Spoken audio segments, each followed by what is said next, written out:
Françoise Lutala du Rwanda 2. Du couvent au salut de Dieu. Ce témoignage est la deuxième partie d'une série de 7. Quand ils m'ont dit que j'étais cardiaque, j'ai ressenti une douleur au cœur. Quant au surmenage, cela m'a beaucoup surpris. Était-ce une manière d'interpréter les phénomènes qui m'arrivaient? Par exemple, lorsque je mets quelque chose à un endroit spécifique, je le trouve déplacé vers un autre endroit. Quand je me plaignais, les gens attribuaient cela au surmenage. J'ai vu des choses dans la rue. Je pouvais sentir la présence d'une personne invisible à mes côtés, et je pouvais même sentir des frottements, mais je ne voyais personne. Un jour, j'ai vu un jeune homme portant un serpent enroulé autour du cou comme une chaîne, mais tout le monde n'a vu qu'une chaîne en or. J'ai été ridiculisé lorsque j'ai voulu lui montrer ce que j'avais vu sur son cou. Cette chaîne n'était pas ordinaire. Le jeune homme, par respect pour ma condition d'ex-religieux, s'est abstenu de me gifler et a attribué ma réaction au surmenage. Je cherche Marie-Thérèse. Un jour, j'étais en classe et j'écrivais au tableau. J'avais tellement écrit que mon bras commençait à me faire mal. C'est alors que j'ai observé quelque chose d'étrange. En commençant par mon omoplate, un autre bras est apparu de sorte que j'avais maintenant deux mains droites. Apparemment, j'étais le seul à constater ce phénomène puisque les élèves étaient silencieux. J'avais peur et j'ai refusé d'accepter cette image dans mon cerveau. Je me dis que c'était une hallucination due au surmenage qu'on m'a toujours attribué. Je voulais continuer à écrire, mais je manquais de force. C'est alors que j'ai vu des lettres apparaître d'elles-mêmes au tableau pour former la phrase suivante. Je cherche Marie-Thérèse. J'ai de nouveau perdu connaissance et je suis tombé à terre. Les élèves ont ri en me voyant tomber parce qu'ils n'avaient pas encore découvert ce qui m'avait fait tomber. Mais ils virent à leur tour les lettres qui continuaient à apparaître au tableau et ils entendirent une voix qui disait « Je cherche Marie-Thérèse ». Ils n'eurent pas le courage d'attendre la suite et s'enfuir, les uns par la porte, les autres par les fenêtres. Cela se passait au lycée Tuandéléa, ancien lycée Marie-Josée. Là, Marie-Thérèse, en question était une jeune élève de cette école, décédée des suites d'un avortement raté.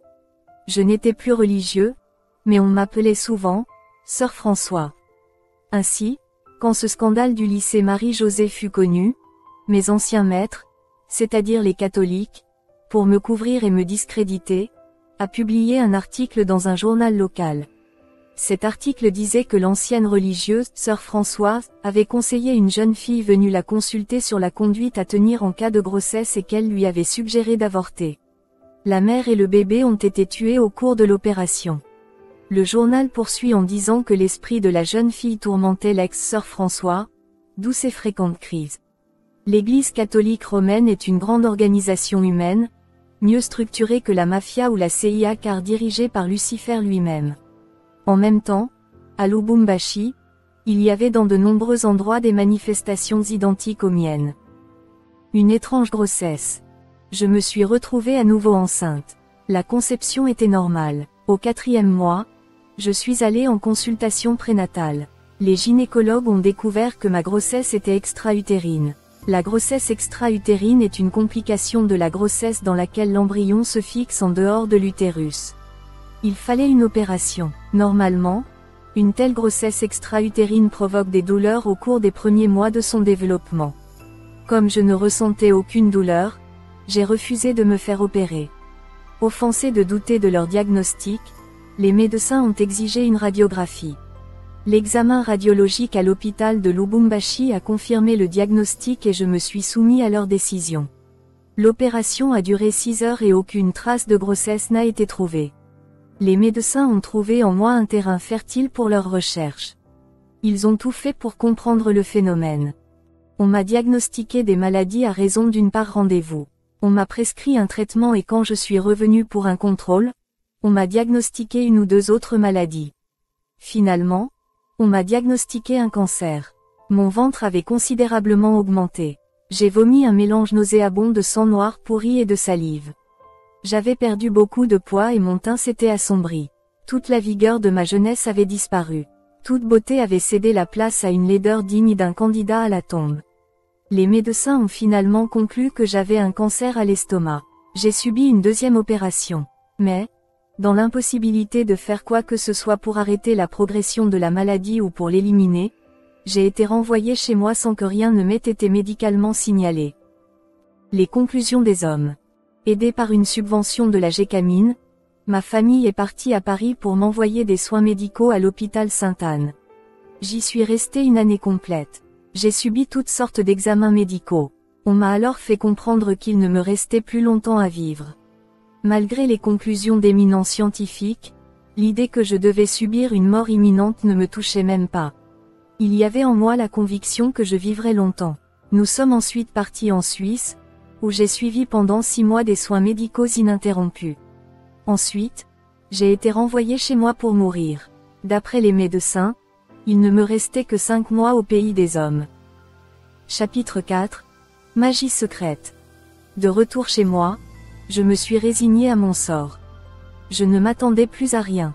Les gens venaient me voir pour me dire d'aller chercher des sorciers. D'autres sont venus avec une longue liste de plantes médicinales. Mon mari John ne partageait pas leur opinion.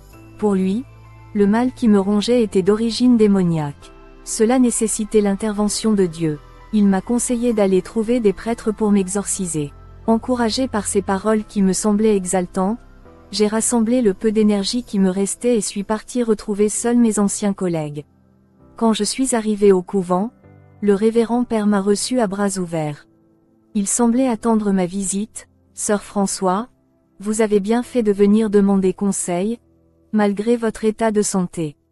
Je peux déjà vous garantir qu'après votre mort, votre âme ne restera pas longtemps au purgatoire avant d'entrer au paradis. Vous avez déjà assez souffert comme ça. Pour cela, nous dirons plusieurs messes en votre mémoire pour que le bon Dieu intervienne rapidement. Si Dieu peut intervenir, c'est maintenant que j'ai le plus besoin de son aide. Mon père, je suis mère, j'ai 4 petits-enfants qui ont encore besoin de moi, ils sont encore très jeunes. Nous savons tous que le cancer ne pardonne pas, la mort me fait toujours peur, je comprends ta douleur, alors tu peux aller partout chercher ta guérison comme tu la comprends, reviens vite me voir quand tu iras bien. J'entendrai ta confession. C'était une façon polie de se débarrasser de moi et de me virer. Je suis parti, triste et déprimé, ne sachant que faire ni où aller pour éviter cette mort redoutée. J'étais déjà à la porte principale du couvent lorsque j'entendis quelqu'un appeler derrière moi, Sœur Françoise. Initiation.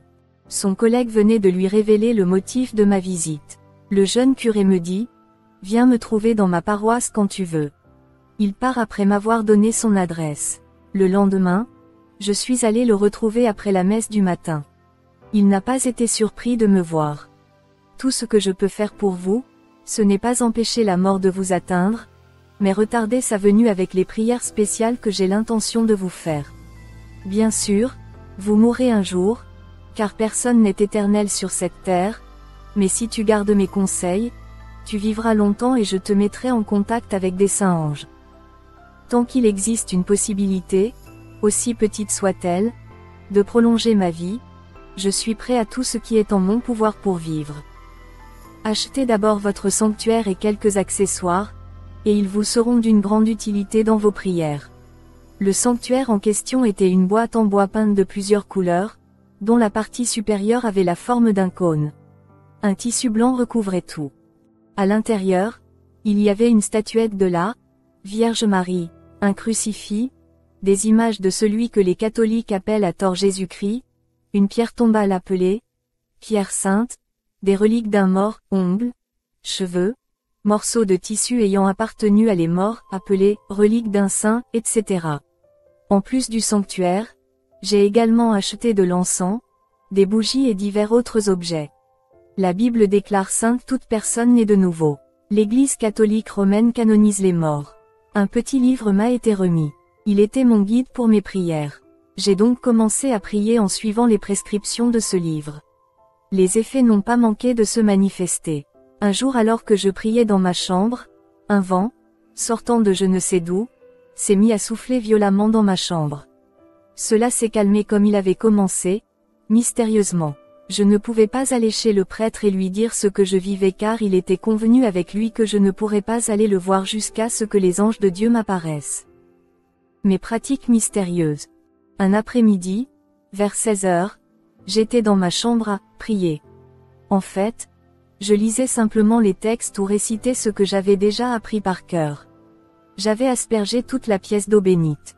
Je m'étais vaporisé de parfum et j'avais soufflé un peu de poudre dans les coins de la pièce.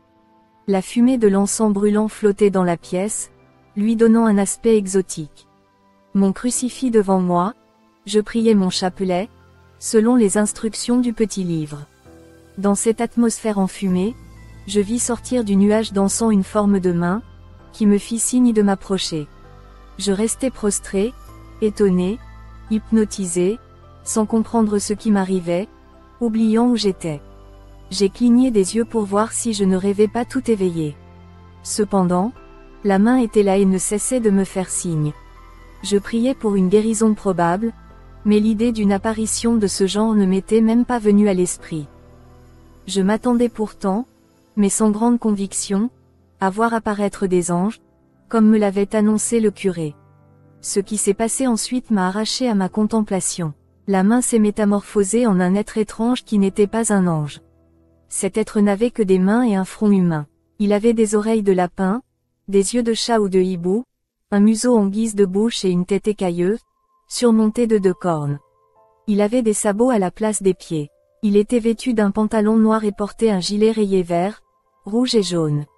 J'avais encore la présence d'esprit de reconnaître que j'étais en présence d'un démon, au lieu de l'ange de Dieu promis par le prêtre. Malgré cette découverte, il m'était impossible de fuir ou d'appeler à l'aide. Si je l'avais fait, cela aurait pu réduire mes chances de guérison. Je n'ai pas bougé, car j'avais trop envie de mon rétablissement, quel que soit le prix à payer. Une voix caverneuse vint du fond des temps, sortit du museau de la bête, brisant ainsi le silence. Pourquoi m'invitez-vous ici? Si je suis venu vers vous, c'est parce que vous m'avez beaucoup dérangé. Vos prières sont venues à mon avis, pourquoi ne viens-tu pas au quartier général comme tout le monde? Qu'est-ce que ce quartier général et où se trouve-t-il pour que je puisse y arriver? Si vous ne connaissez pas le quartier général ni où il se trouve, comme avez-vous appris comment m'appeler? Qui vous a informé de mon existence? Qui doit répondre à vos questions? À ces mots, il disparut tel qu'il était apparu. Comme il se faisait tard, je ne sortis pas immédiatement chez le curé. Le lendemain matin, je suis allé voir le prêtre et je lui ai raconté ce qui s'était passé.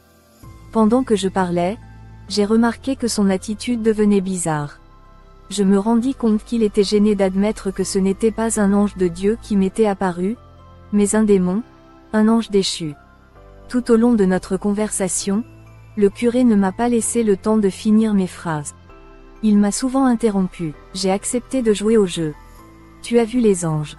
Ah, sœur François, tu as de la chance. Beaucoup ont voulu voir ce que tu as vécu et n'ont pas réussi.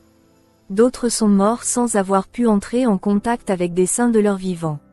En tout cas, ta guérison ne le sera pas plus tôt. Que vous ont dit ces messagers du Seigneur? Il m'a demandé de l'appeler non pas depuis ma chambre, mais depuis le quartier général. Où est le quartier général, pour que je puisse y aller? Terminez d'abord, dites-moi tout ce que vous avez à me dire, tout ce qu'ils vous ont dit, je suis sûr que vous connaissez le quartier général et son emplacement, même si vous ne savez pas de quoi il s'agit. Mon père, il m'a dit d'aller te trouver, pour que tu puisses m'y conduire. Êtes-vous sûr d'avoir entendu cette invitation? Oui, certainement, mon père. Si ce n'était pas le cas, comment aurais-je connu l'existence du quartier général? C'est bon, tu as raison, tu m'as convaincu. Dans ce cas, écoute-moi. Tu diras à ton mari que jusqu'à ta guérison, tu devras assister à une série de messes spéciales, tous les soirs à partir de ce soir. C'est ainsi il ne vous posera plus de questions à l'avenir. Quant à vous, vous veillerez soigneusement à ce que personne ne vous suive jusqu'à présent. Venez me retrouver seul, vers 23 heures, et je vous indiquerai le chemin du quartier général, je le répète. À toi que tu dois faire attention à ce que personne ne te suive. Existence d'un quartier général. C'est bon, tu as raison, tu m'as convaincu. Dans ce cas, écoute-moi. Tu diras à ton mari que jusqu'à ta guérison, tu devras assister à une série de messes spéciales, tous les soirs à partir de ce soir. C'est ainsi il ne vous posera plus de questions à l'avenir. Quant à vous, Vous veillerez soigneusement à ce que personne ne vous suive jusqu'à présent. Venez me retrouver seul, vers 23 heures, et je vous indiquerai le chemin du quartier général, je le répète. À vous que vous devez faire attention à ce que personne ne vous suive. Existence d'un quartier général. C'est bon, tu as raison, tu m'as convaincu. Dans ce cas, écoute-moi. Tu diras à ton mari que jusqu'à ta guérison, tu devras assister à une série de messes spéciales, tous les soirs à partir de ce soir. C'est ainsi il ne vous posera plus de questions à l'avenir.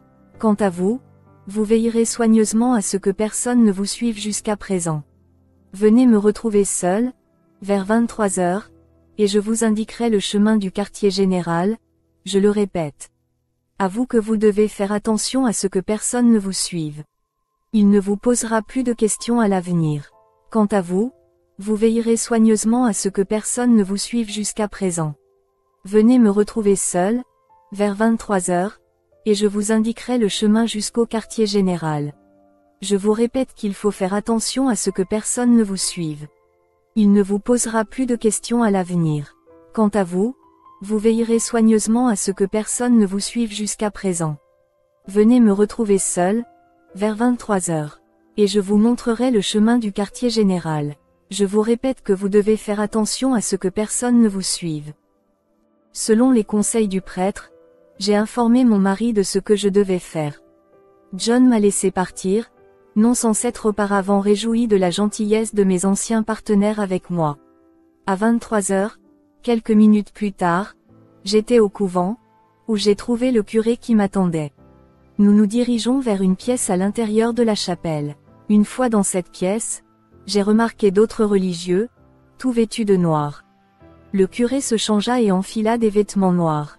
Il m'a remis un colis et m'a demandé de déposer son contenu au plus vite. Il y avait dans ce paquet une robe noire, des bas noirs, des gants noirs et un livre avec une couverture noire.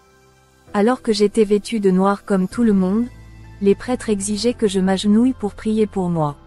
Ils m'ont imposé la main. Pendant leur prière, j'ai été pris de vertige. La prière terminée, ils voulaient s'assurer de l'effet que l'imposition des mains m'avait fait. Je leur ai raconté ce que j'avais ressenti et j'ai vu un soulagement sur leur visage. Le prêtre m'a dit, « Nous pouvons y aller maintenant. » Il n'était pas encore 23h30 lorsque nous nous dirigeons vers le centre central de la ville de Lubumbashi. À 7 heures de la nuit, il règne dans ce lieu de la ville une intense activité commerciale. Après avoir garé la voiture, tout le monde est descendu. À ma grande surprise, les prêtres ont commencé à se déshabiller, sans prêter aucune attention à ma présence ni aux gens qui les entouraient. Tout naturellement, ils m'ont supplié de me dépêcher de me déshabiller, comme s'ils avaient oublié que j'étais une femme. J'ai obéi mais je voulais garder mes sous-vêtements. J'ai reçu l'ordre de tout retirer et de rester nu, comme tout le monde. Le curé m'a dit, « Dépêche-toi, il ne nous reste que quelques minutes avant de rejoindre le quartier général. » Les lumières étaient vives, les gens circulaient dans toutes les directions. Personne ne semblait nous remarquer. Pourtant ces prêtres étaient bien connus à Lubumbashi. Comment expliquer cela? C'était effrayant de vivre une telle expérience. Un des prêtres m'a harcelé, « Dépêchez-vous, nous n'avons pas de temps à perdre, vous allez payer cher si nous sommes en retard. » C'est alors que j'ai réalisé que nous étions invisibles aux yeux des profanes. Je me déshabillais à mon tour. Nous traversons la rue et arrivons au centre du carrefour. Un pentagramme était dessiné sur le sol. On m'a invité à m'allonger, dos au sol, et chacun de mes membres au sommet d'une des pointes du pentagramme. J'étais allongé sur le sol, les bras et les jambes écartés. 5 bougies sortaient de je ne sais où brillaient à chaque sommet. Ils m'ont fait des incantations. 3 prélats nus se sont approchés de moi en prenant soin de toucher certaines parties de mon corps. Ils disaient des prières qui m'étaient inconnues. Ces prêtres sont venus me voir comme cela se faisait lors de l'ordination sacerdotale d'un nouveau prêtre catholique. La cérémonie terminée, les bougies disparurent sans que je comprenne comment. Le quartier général n'était autre que le cimetière. Au quartier général, je pensais que nous étions les seuls à fréquenter les cimetières la nuit. J'ai perdu toute illusion en voyant le nombre croissant de personnes que j'y trouvais. La plupart étaient jeunes, je ne sais pas par quels moyens ils y sont arrivés. Il y avait des jeunes en quête de sensations fortes, chacun dans son domaine. Les étudiants sont venus trouver un moyen de réussir leurs études sans travailler. Les athlètes sont venus chercher des records sans égal. Des musiciens sont venus puiser de nouvelles inspirations. Au prix de sacrifices, ces personnes ont signé des pactes pour mieux réussir dans leur entreprise. Mais, hélas, cette gloire ne fut que temporaire. Il fallait renouveler le pacte au bout d'un certain temps, de peur de perdre la raison ou la vie. Il y avait aussi des hommes politiques. Outre le succès, ils voulaient obtenir le pouvoir de domination pour remporter les assemblées générales. Certains voulaient avoir le pouvoir de lire l'avenir, pour se protéger des mauvais jours. Les sacrifices qu'ils ont dû offrir étaient cohérents. Certains sont venus préparer leur discours. Toutes les professions étaient représentées, médecins, avocats, ingénieurs etc. Tous avaient un dénominateur commun, ils étaient tous des satanistes en quête de réussite terrestre. Si vous prêchez Christ à de telles personnes, elles ne l'accepteront pas comme leur Seigneur et Sauveur. Ces personnes se cachent souvent derrière des confessions religieuses ou des sectes qui nient la divinité de Jésus-Christ. J'ai aussi remarqué des pasteurs, des diacres, des abbés, dont l'abbé Kassongo qui était un visage familier, des prêtres, etc. Comment ces gens, dont la mission est de conduire les hommes vers Dieu, avaient-ils échoué ici à les conduire à Satan? J'en ai donc conclu que Dieu n'existait pas, ou que le Dieu auquel nous pouvions croire était un faux Dieu, un Dieu de substitution, et que le vrai Dieu était ailleurs. La présence de guérisseurs, fétichistes, tradipraticiens et autres charlatans ne m'a pas surpris. Il était normal qu'ils reviennent à leur source. Nous avons fait une visite des lieux. Arrivés devant une tombe, nous nous arrêtâmes. Le curé récitait une prière en invoquant quelques saints, et dont lui et ses confrères étaient peut-être les seuls à connaître le secret. Certains passages sont tirés du livre du prophète Jérémie. À l'aide d'une baguette magique, il frappa une tombe qui s'ouvrit toute seule, sortant le cercueil. Sous le cercueil, j'ai découvert un passage, une sorte de couloir qui donnait sur une sorte de cave ou de sous-sol. Le long du passage ainsi ouvert, nous atteignions un tournant au-delà duquel mes yeux découvrent une abomination. Sur le sol même, il y avait une croix grandeur nature sur laquelle était attaché un homme mourant et couché dans son sang. Bien sûr, il portait une couronne d'épines sur la tête. Un clou était planté dans chaque main et un autre fixait les 2 pieds au bois. Il n'a toutefois subi aucune blessure à la poitrine. Cet homme était entouré de chaînes qui étaient en fait de gros chapelets.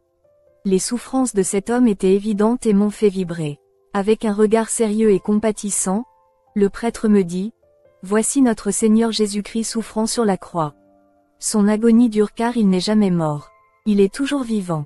Nous avions sans doute atteint le but de notre promenade car, après avoir vu cet être, nous nous sommes prosternés pour l'adorer, puis nous avons fait demi-tour. À quelques détails près, l'être sur la croix présentait des traits similaires à ceux du Jésus-Christ dont les images inondent les marchés et les magasins spécialisés.